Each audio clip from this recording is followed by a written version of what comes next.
Max Stone, Maximum Stonage, welcome into the weeds, and we are in the hemp bar, the hemp embassy Nimbin. This is sacred ground, isn't it, brother? It is. I'd like to welcome you to my cyber set where we've been running live streaming in this room since the year 2000, and we started on April the 20th. Tell us about that, because you're one of the original vloggers, bloggers, and using the interwebs for cannabis activism from day dot. Well, actually, only from September of 1995 when I launched the first Big Bong website. Amazing. On Oz email server. Aussie, Malcolm Turnbull. Malcolm Turnbull. Malcolm Turnbull. When I turned up here for the 1996 Mardi Gras as a special guest, I had about 420 or more floppy drives that Malcolm had given me, not himself personally, but Aussie Mail were behind the fact because I was content. Yeah. In the early days of the internet, there was no content. There was nothing there. No. So we started with a one-page website for about a minute, and then we put our second page up, and my Big Bong website was at 7 pages in 1997. Now it's thousands of pages. But we created the database. Most of the words that everybody says about cannabis law reform have come from the collective in this room, where we would workshop how to talk to people, how to overcome the stigma, how to decreate reefer madness. Because where we are sitting right now, like over on the floor just behind you there, is a red X on the spot. That is the spot where Help End Marijuana Prohibition Party first got registered. I think there was the Australian Marijuana Party in the 70s, but hemp got registered here, didn't it? Well, when you speak to your historical perspective, hemp, the Help End Marijuana Prohibition is a movement. So prohibition is, and still was then, a huge enemy. The drug war was on. So we decided we need to have a political presence in at least New South Wales, somehow, anywhere. So we went through the weary step of signing up 500 people, which we did in here, pieces of paper, every Mardi Gras, come and join the party. So we got enough people that the government could rely on to reply to them. Yeah. See, that was the thing. Yeah, because they reach out to people, and it's not just registering in the right spot. They then say, does this person exist? They send them a letter or phone them up or whatever they do, send them an email, and those people have got to reply. And, when it comes to cannabis activists, well, it was a bit of a tough hill to climb. When I wrote the Big Bong Theory, the novel, basically my idea was this: that if you write a book, you can make a movie. If you're going to make a movie, you have to build a movie set. If the book's about building a 200-foot-tall bong as the Marijuana Hall of Flame, so that you just walk through the doors and breathe the air because it's always permanently on, like a giant vaporizer. Right? That was the idea of the book, the whole thing. And the Big Bong Theory. But actually it's a starting point for world peace starts here. We all agree now, here's where world peace starts. This is where the whole 420 thing comes from. Yeah. That moment of peace for pot and pot for peace. So it's all part of this whole evolving thing. Well, and that's a big cut. I said this in my one of my speeches in Parliament, and that is the cannabis movement is the peace movement. It is the same thing, and we still fucking need it, man. Like we're like India and Pakistan. Like as we speak, might be about to nuke each other. Russia, Ukraine, US, China. I mean, it's heavy. The Russians are building a military base in Indonesia. We're spending trillions of dollars on trillions. Yeah, trillions on arming space and all the rest. The peace movement came right out of this place. The Rainbow region, Nimbin, renewable energy. The Rainbow Power Company, right out of Nimbin. So many incredible eco-philosophy, eco-feminism, acknowledgement of Indigenous Australia. First welcome to country ever in Australia, right here. This is a heartland, isn't it, brother? Well, such a big story to unfold. It is a big story. Well, look, that's a lot to lay on you. But tell me your story. Like, how the fuck did you're a used car salesman. Dealer. Okay, sorry. There's a huge difference. You're a dealer. You're a dealer. Mate, I am actually a third generation motor trader. My grandfather came home from World War One, right? He had to leave his horse behind because he was in the light horse. So he came home with the car and was the first person to drive a car up to casino. And then he went and opened the service station down in Leeton, near Wagga. He was a mechanic because he had a car. Yeah. And then my dad was born and they moved up to Sydney. And that's where I was born. I was born in Ashfield Motors, pretty much. So I had no choice but to be in the car business. So you're in the car business, Yeah. Parramatta Road. Yeah. How the hell do you end up in Nimbin being a cannabis activist? What happened? What happened? Yeah. Oh, well, after you spend the first 21 years of your life totally dedicated to driving a racing car, and then you have a car, and then you crash it, and you get a triangular shaped backbone instead of a normal square looking one, Yeah. and then you have back pain. Yep. But anyway, so you put up with that, you drink yourself to sleep every night, and you find, and I love cars. I just love standing on the side of the road talking to people about cars, and I would buy my own cars. Right, when I worked as a salesman in the beginning, working for the big companies, I would drive every car on the car lot.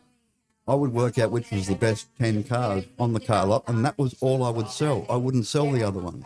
I'd sell off the rest of them. I never put a bad car in the traffic, right? Because that's just not how a generational motor trader, someone who loves the motor trade, that's just not how we do it. Yep. So I had a car yard, held 15 cars, and I'd average 60 cars a month. That's 4 times my stock holding. That's amazing. Well, because I was half as greedy as everybody else, in my mind, because I did my apprenticeship as a mechanic, that me buying a car and reconditioning it was worth about $500. So I sold the car for $24.99. Was $500 was all I'd make out of the car. Everybody else on the road wouldn't roll a car for less than $1,000. $2,500 for a motor car. $24.99. $24.99. I used to buy cars for $1.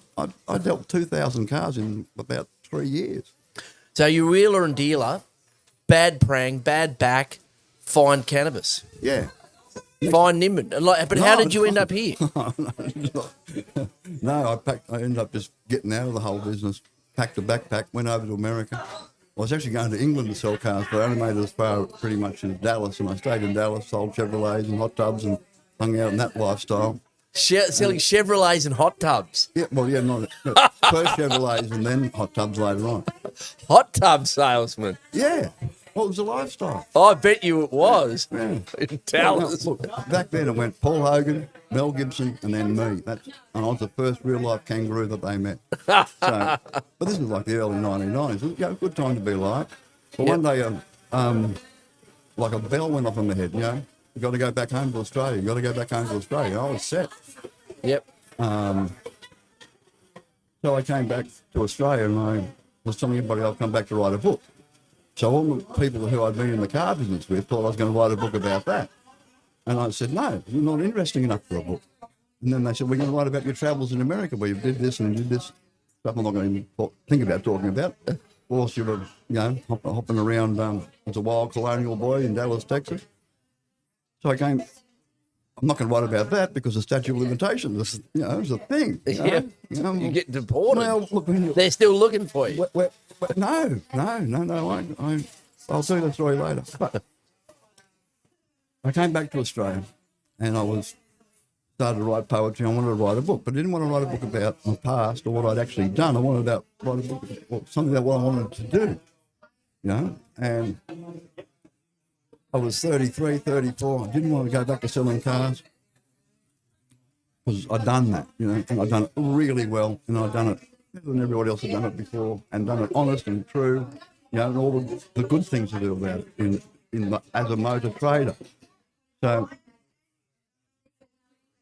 I was on a working site one day. I just wanted to do manual labour and then write poetry, make just enough money to survive for food, and then just write poetry and just become a writer.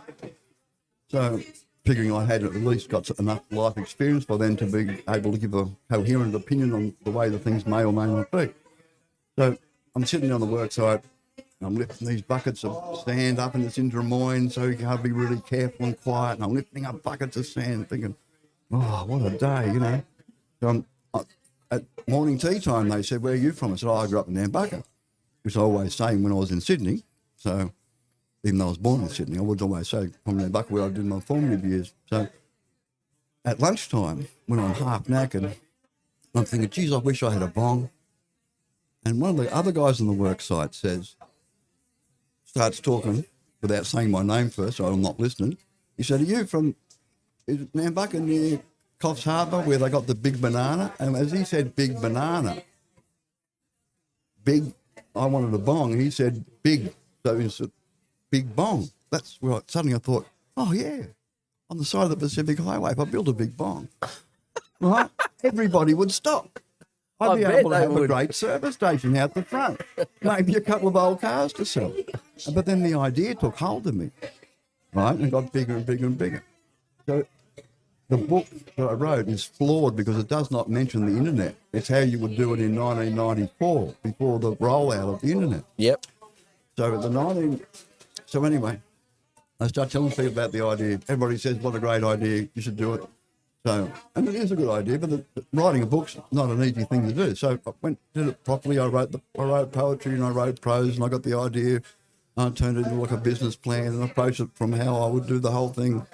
Went to a little company and got it printed in 1995, 500 copies. And I filled my backpack with 500 copies of the book, and I dressed like the character in the book, which was just wearing a Green Bay Packers hat and a pair of jeans, T-shirt, and went out hitchhiking. And everybody who picked me up when they were hitchhiking, I would give them a copy of the book. Well, I swap it for pot. And I kept telling them, I'm looking for a place to build a big bong. I'm looking for a place to build a big bong. So the 1996 Australasian Book Fair in Darling Harbour, they have like all the authors, or everything's there, and the publishers are all there. And that's when I got to find out that the book industry is an industry, and that they don't really care what the little black marks on the pieces of paper they are. They want to sell lots of paper. They don't want to invest in some weird, but yet strangely makes a lot of sense idea to a lot of people. But who are the people? Where is the market? So I'm there, and I've got my backpack full of books, $25, and I've got a little sign on it saying, with a fake foilie, that's how I used to sell pot and sitting, in a little foil. So I said, for $25 you can buy enough pot, one foilie to last you for one night, or you can buy, a copy of the book. If you buy a copy of the book, that's your ticket to the Big Bong movie, and you've got this first edition, and I sign it, and it's a ticket, and one day I'll get it built, and you'll be able to turn up and be part of the crew that all get together, smoke the Big Bong, right? So there's 36 other self-published authors on the table, and they're all trying to sell their books, and nobody's buying, and I'm just sitting back laughing. And on the Sunday afternoon, Are you selling books? there was Are you selling foilies?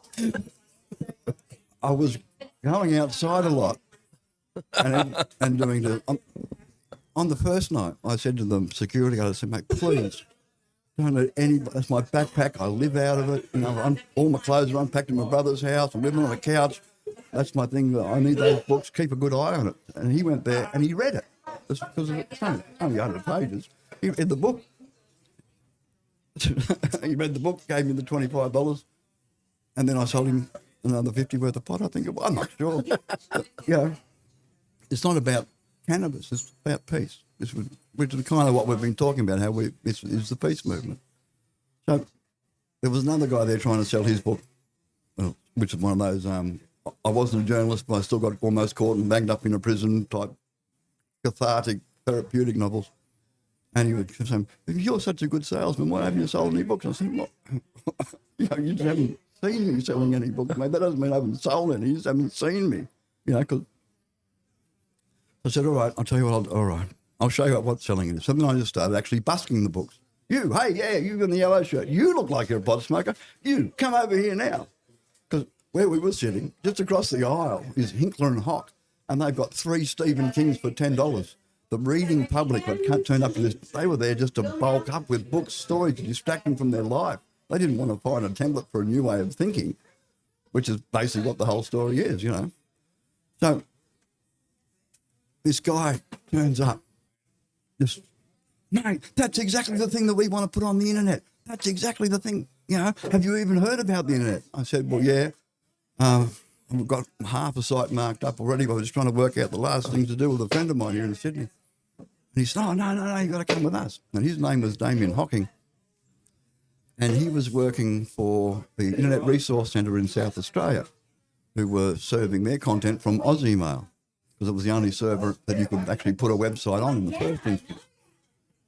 So, poor him, no one knew what the word internet was or what it meant, you know. So poor old Damien, he was running around, he rented a little office space, and he was, you know, you could go into it on Buckinghamshire Street down there in near Central Railway Station. So he was, you know, we were just trying to find people to invest in the internet in a non-porn way. Thank goodness the porn guys. Oh, there wouldn't be internet without porn. That's a true story. It is. People don't realise the internet is actually run and set up by porn people and pot people, because we're the only people got the patience to deal with those old slow computers. We can stay on task, you see. So anyway,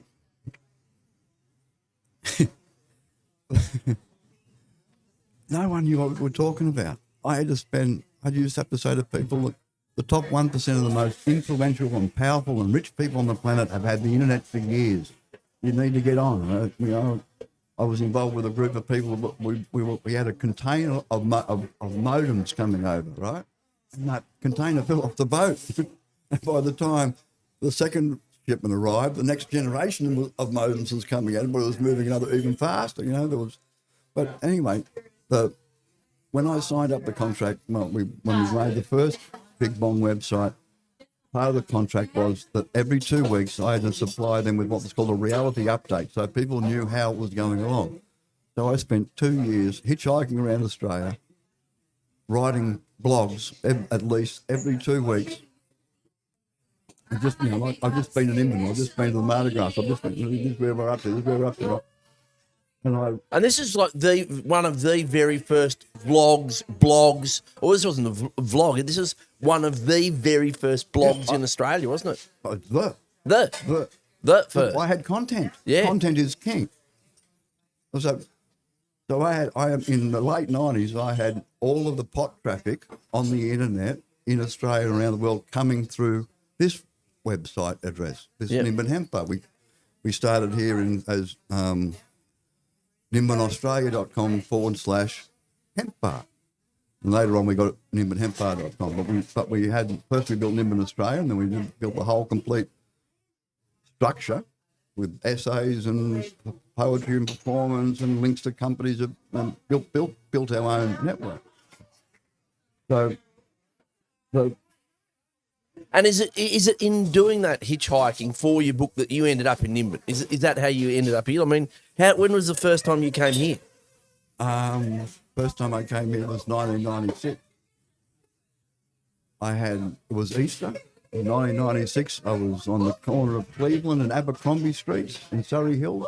I had the Big Bong shop there, the first shop in Australia with when you walked in, the butcher's paper on the wall with all the scenes drawn out in texture. And in the corner was a computer with a modem and a pile of books and T-shirts and bags, because you put the bag, T-shirt, the book and the T-shirt in the bag, throw in a couple of floppy disks, go home and connect yourself to the internet. It was the package, right? And the idea being that all profits, as they always have gone into creating, having the thing come to life, you know? Yep. Or maintaining its presence on the internet, which has been a continuous presence now, getting up to almost 30 years. That the basic Big Bong theory of how to achieve world peace just by building a pipe, getting all of Earth's leaders inside it until they become friends, thereby causing world peace to have seemed to have happened. Actually, to see it happen. Well, if they all agree, then we must be at peace. Just as a funny movie. You know, I didn't realise it was going to take me nearly 30 years I've been trying. There's an interesting story about the Cold War ending. And, you know, it was Gorbachev and Reagan sat down and just had a glass of whiskey together.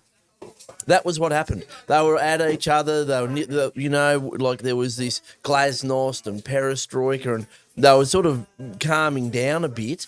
But they They were still, like completely nuked up, not far off nuclear war. I thought it was... And they just they sat around a fire. They had a drink. Who knows if they had they shared a pipe. I doubt Ronnie was much of a smoker. But Gorbachev, probably secretly. A Hollywood actor in the... Come on. Yeah, he probably was. He was a Hollywood actor, wasn't he? He was probably up neck deep in it. And his wife was an astrologer too. Anyway, that's how they settled their differences, just over a chat. Well, just two of them just going, oh, let's fucking stop, threatening to kill each other. Well, exactly. But, like it's rhetoric, isn't it?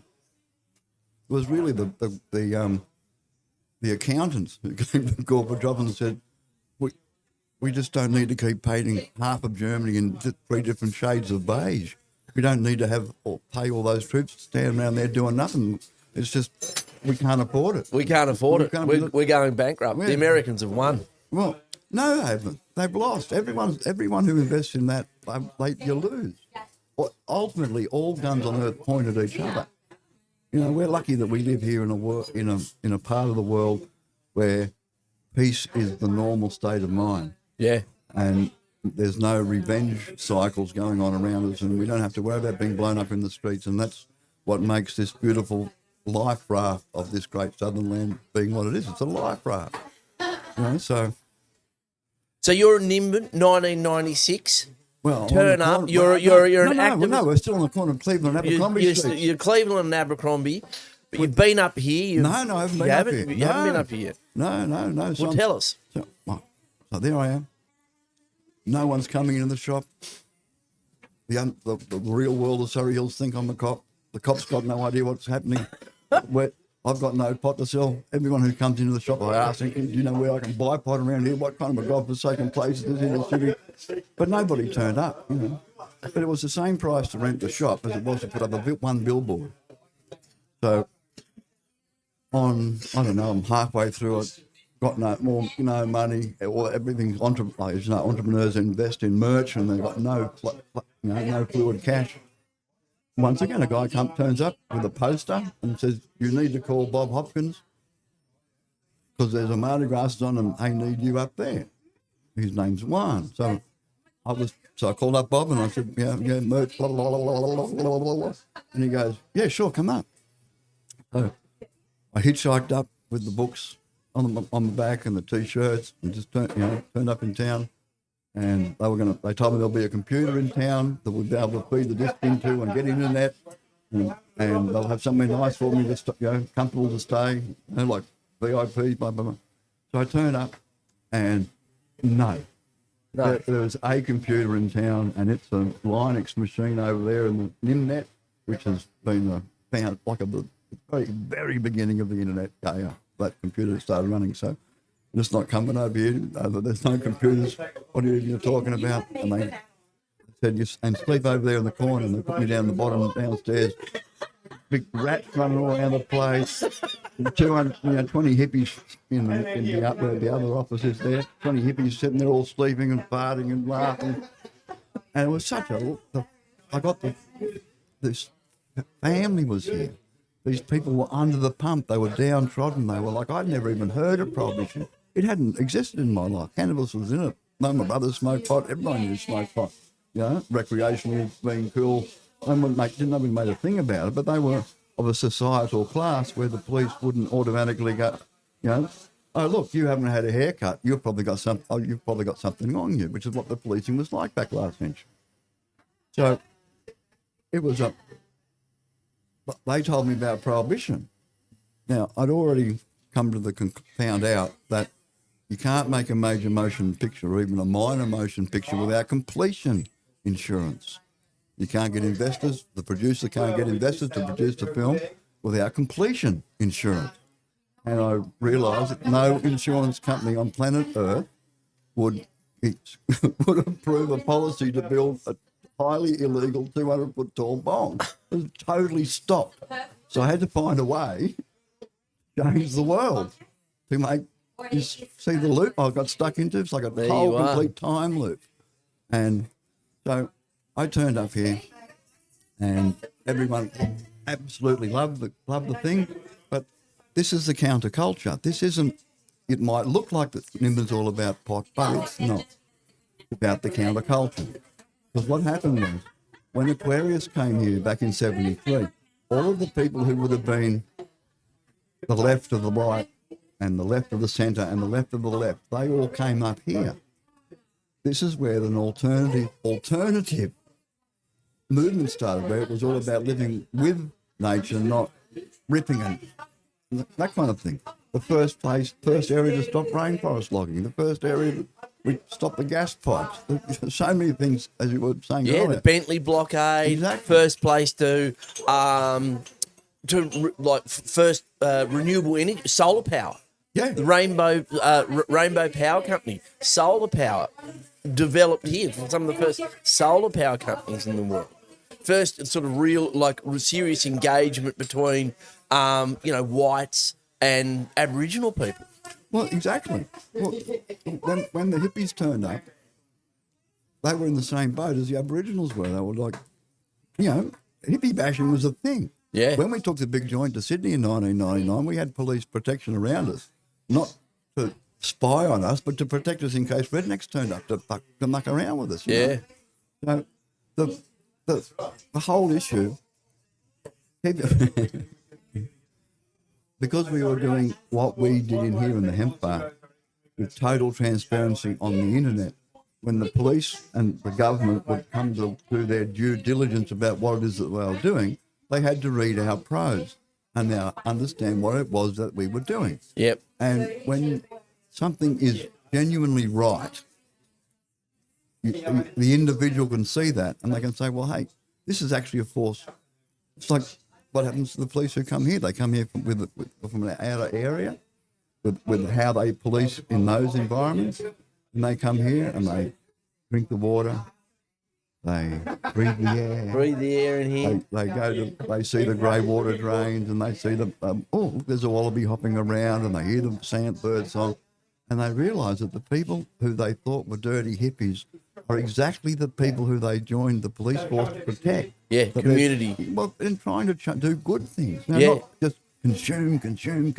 So, it's an educative place. Like this, the hemp bar, when you're in here, it is a place, it's just radiating information about, how to live a better life, how to live a peaceful life, how to live a less materialistic. And I mean, Nimbin gets there's a lot of tropes about Nimbin and a lot of stereotypes. But I tell you what, you will not find a prouder community. Like the streets are clean. There's beautiful gardens everywhere. Everyone's proud of their heritage, their history, and the pioneer history is protected. The agricultural history is respected, Aboriginal history, and then you're in a place like this, the Nimbin, the hemp bar, where that counterculture history is it's just all over the walls, and it's just an amazing experience. Look, it's like 420. Yeah. Right? Now, I'll tell you the origin story of 420, such as we do it. Part of the Big Bong theory, the website contains instructions on how to make a big bong so that you too can smoke a big bong at the same time in front of the web camera. I had a web camera starting in 1996 with a black and white web camera, and everywhere when I was travelling around with my computers, I'd do a 420 web show. Well, I came here in 98 and set up and did one in the backyard.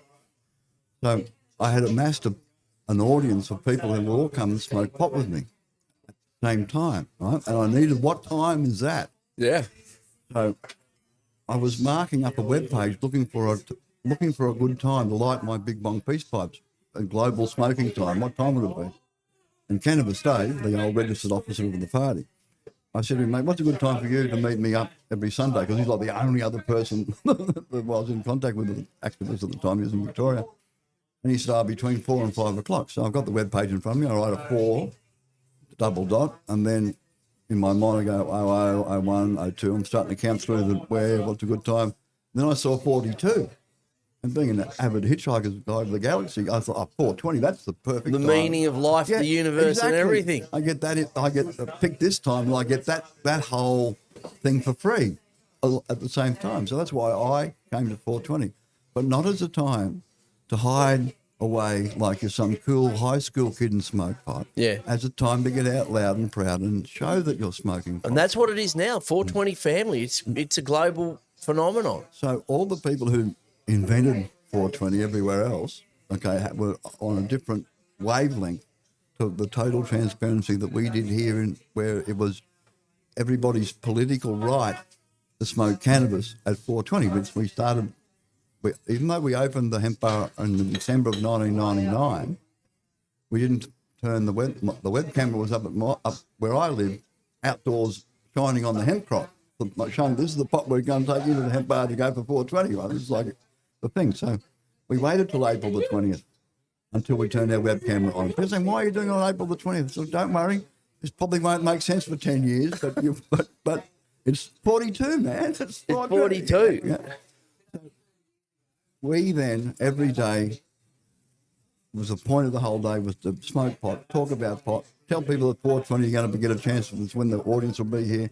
And we sat here and we had thousands of international tourists, the cool people, come through here, sending emails to their friends saying, "Oh, yeah, you can find me at nimbanhempbar.com, webcam, sending emails saying, you can come and see me in here."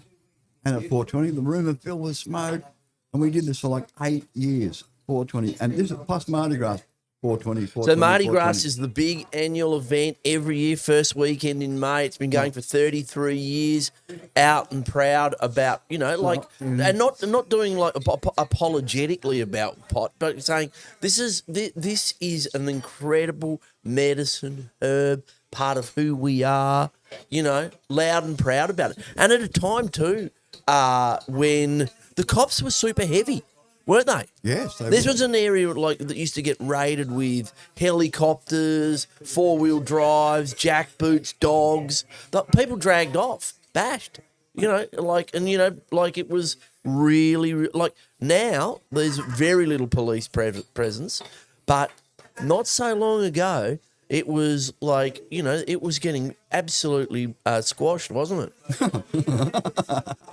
Understatement. Yeah. Look, I've been sat in here and had Glock taser. Everybody down. I've had this place. I've been held hostage in here for 4 hours. Gunpoint. Why not? Well, Yeah, but the whole gig. yeah. But once again, how it looks from the outside is entirely different to what the reality is that we were. We were a place that was open to the street, where we spoke about cannabis law reform and the reasons why we did it. We were doing and what we did, and we did that to so many people. Everyone who came here took that concept on board of out loud and out proud, and it happened more and more. In the year 2000, the cannabis culture people from Canada came over, and we said, you can be able to watch us here, Barge and blah, blah, what your name is, we'll be doing this. And they liked the idea. They started putting 420 stuff in their paper. Everybody's slowly.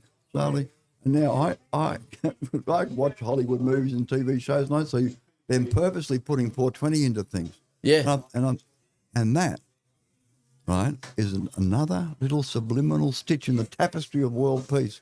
Every time you see a 420 everywhere, anywhere, it's a little subliminal stitch in the tapestry, the overall movement. It's the same as polite force. Yeah. We've got operatives all over the world, just being polite. What are you wearing that T-shirt for? Oh, I got this from Nimbin. Oh, what's Nimbin? And they tell the story about Nimbin. That's how Nimbin is the most well-known city in Australia is Sydney. Number 2 is Cairns, and number 3 is Nimbin. No, Nimbin, I think, is in New South Wales, is in the top 5 international traveller destinations. International travellers go, I want to see the Opera House. I want to go to Byron Bay, and I want to go to Nimbin. The numbers of Spanish and Germans and Americans and Filipinos that come here, Thais. I mean, the place is just chock-a-block with Japanese. They love it. Now, another thing we did here whilst we were doing the 420 was with our international travellers coming here, we would say to them, when they give you a little piece of paper when you're leaving the country, and when it says, what's your favourite building, put down the Nimbin Hemp Embassy, please. Right? Now, we got enough number 1s to become the number 2 most memorable building in Australia. Right? It is a memorable building. What's your second favourite building in Australia? This is my favourite building in Australia. This is my favourite building. I mean, the mural here, which took years to, like, that is a portal to another dimension.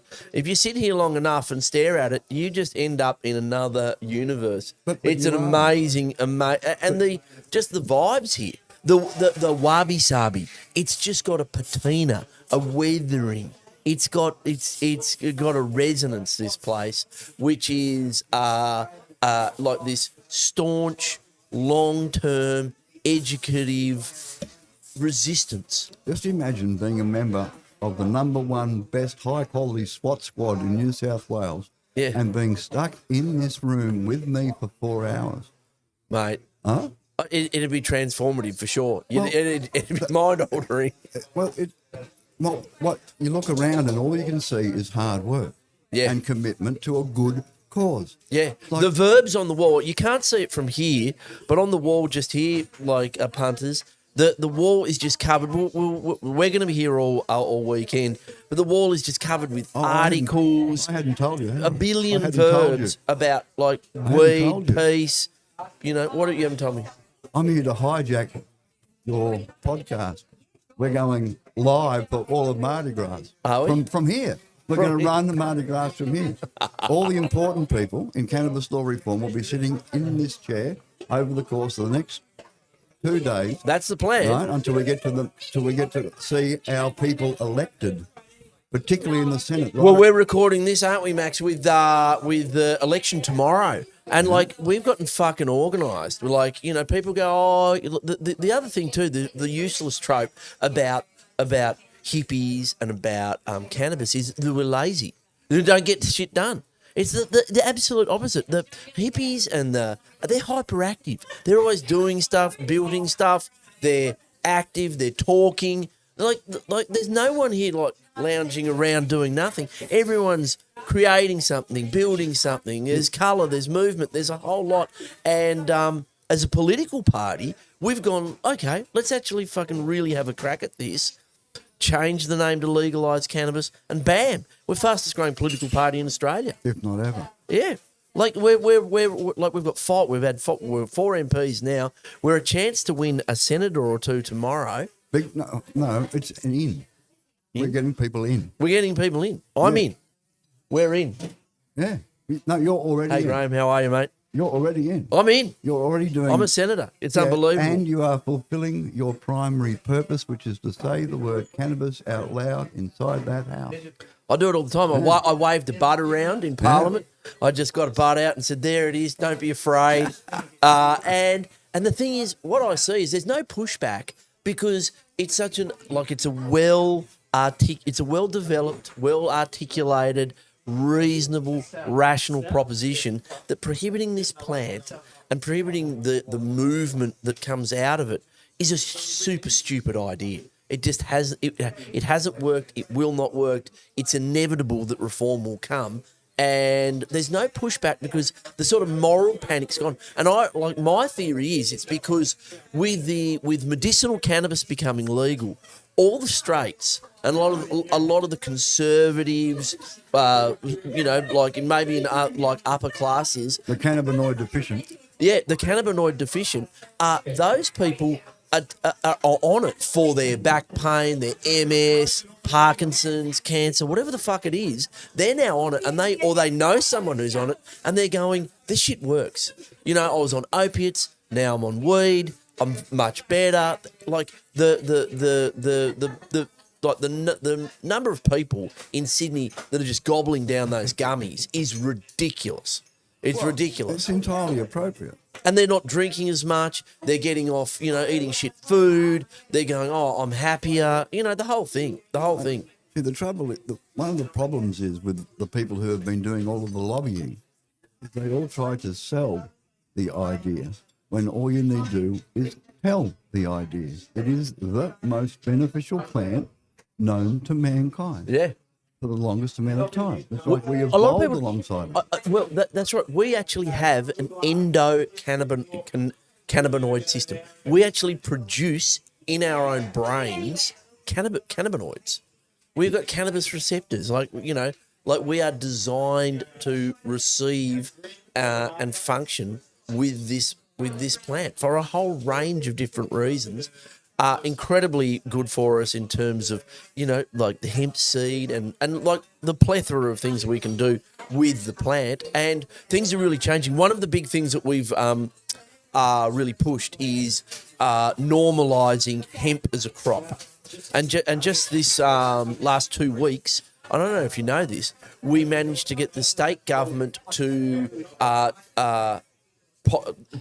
agree to a hemp industry development plan. And it's a 4-step plan. It's like deregulate, educate, look for the opportunities for the hemp industry and invest. And they're going to do those 4 things. And they basically have the agriculture minister has said, look, there's no psychoactive ingredient really in hemp at all.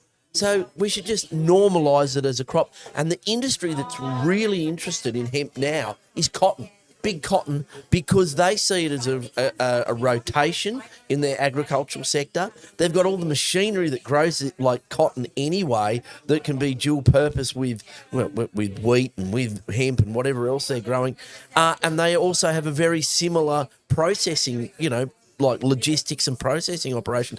And the key thing with hemp is it's a carbon sequestering.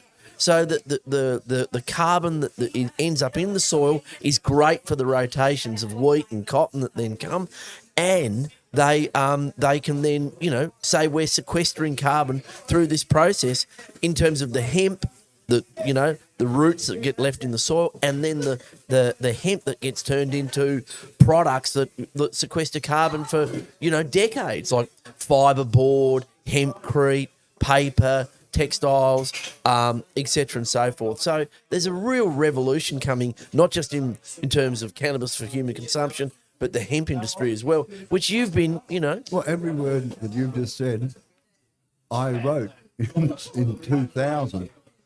It takes a generation for ideas to come in. Yeah. You yourself are a shining example of what happens when dedicated people create the matrix for you to thrive within. Yeah.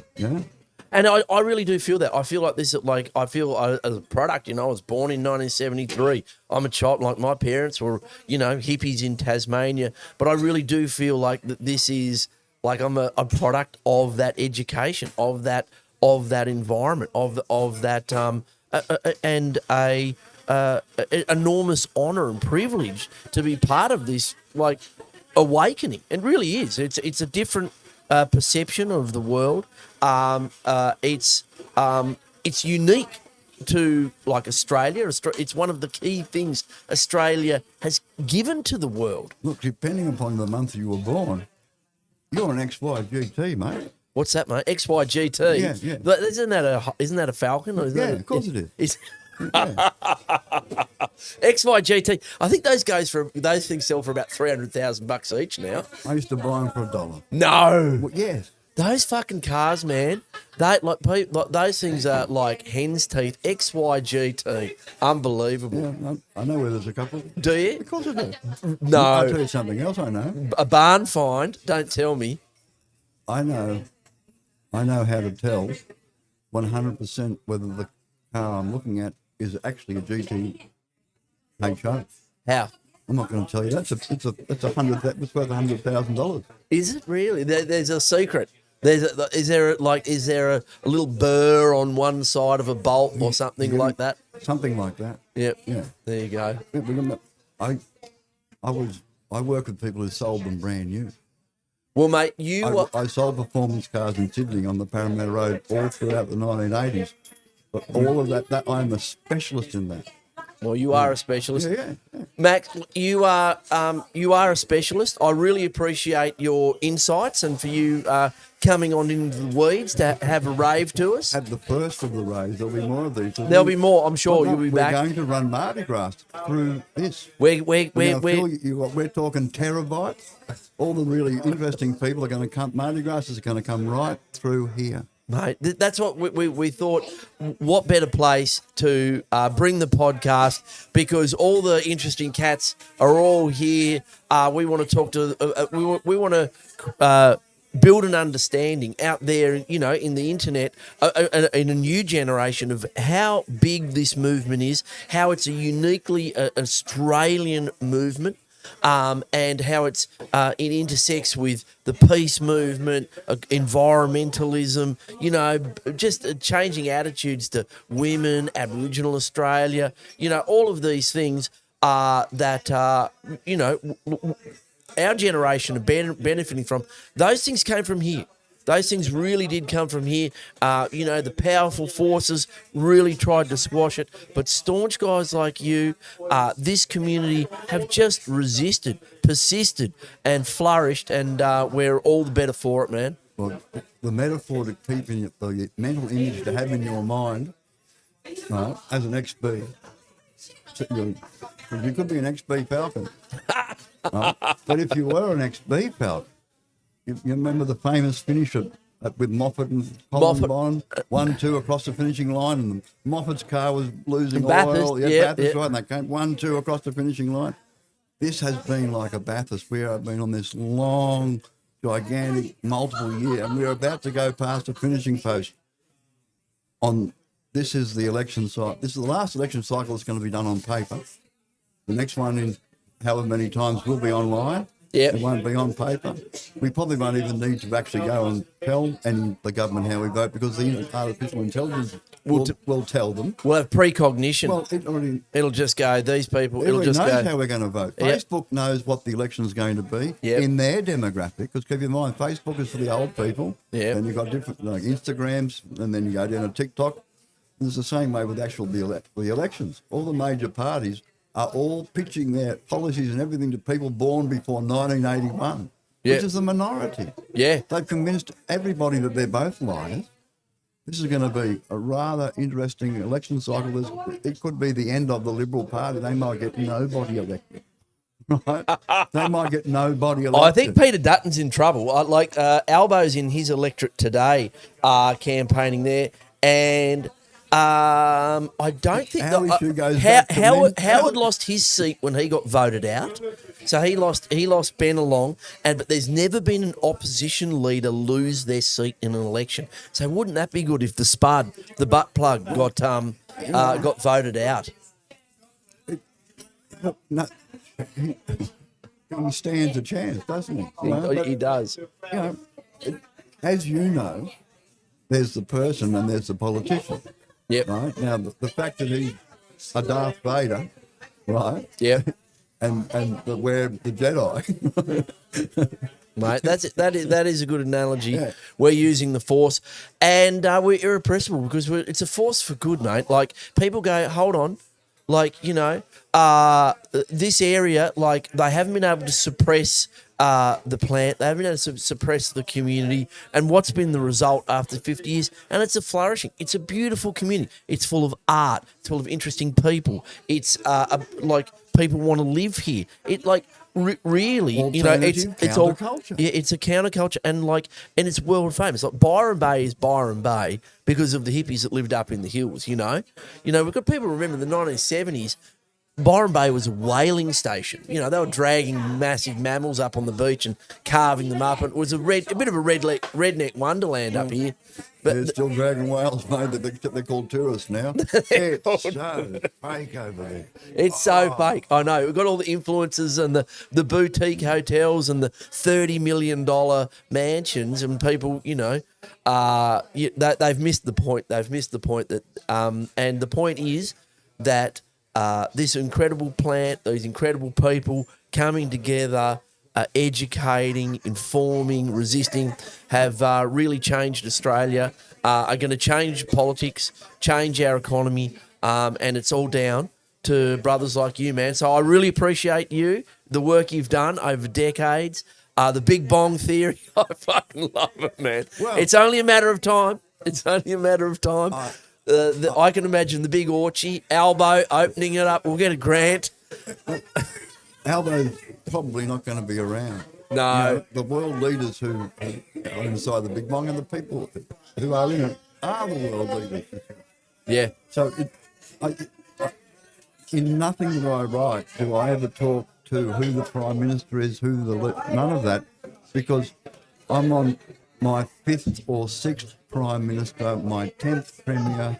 I can't talk to the people because they turn over. What's happened, it takes us about 4 years to fully let a straight cannabinoid deficient politician understand the benefits of cannabis, and by the time we finished educating them and got them on our side, if it ever came to a vote, they get voted out and they leave. Yeah. So we have had to, but that's okay, because what we did in the hemp bar was one person at a time telling them how it really is. And please tell your friends, and when you tell your friends, tell them these words. Use these words to tell them. Don't go, it was marijuana, marijuana, marijuana. We realised as a global movement that we needed to change the word from marijuana to cannabis and make cannabis good. Yeah. We ran a campaign. You probably never heard this.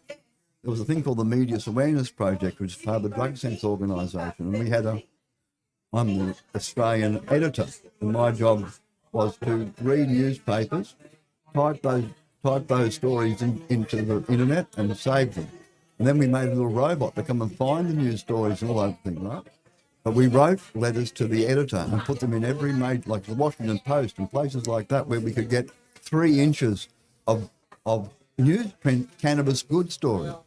And then people would reply to that writer, and then we as a group would workshop it and reply, and we ran a dialogue. This is like one internet chat group of there's about 40 of us, all Americans. People like Elvie Muscovy, George McMahon, one of the cannabis patients and legal guys, Doug Sneed, Richard Lake, all these American people, Dennis Perron, everybody. It was the only cannabis forum in the world. And we ran this, we as a collective ran a campaign for years, Cannabis Good, talking to the people who read the letters to the editor section, who were the movers and shakers in the communities that they lived in. So this was like around 1998, 99, 2000, 2001. So we got into the matrix very early with Cannabis Good, not marijuana, anything. We changed the language. Very important. You can't see, but there's like a winding up signs all over me. I'm been talking far Mate, too you're long. You're getting the wind up here, brother. Just But look, as I'm getting, this is only volume 1. We'll just call this one volume 1. We'll be back with you in a sec. But look, thank you for again. Thank you. No, thank you, man. Thank you. No, really. I've spent so long trying to get people inside Parliament House to hear the word cannabis good. Thank you. No, they are. They're hearing that message loud and clear. This is part of getting it out to another audience out there, getting behind the matrix, getting behind the shadow ban of Facebook and Twitter and TikTok. These long-form conversations where we get a lot of information out. You've been doing it for a long time. Thank you so much, brother. Bigbong.org, bigbongmobile.com, bigbongburgerbar.com. Hard 2 4, number 4, get.me. Go there as well. Check it all out. Remember, folks, check all that out. I really appreciate you tuning in. And don't forget to like and subscribe. See ya.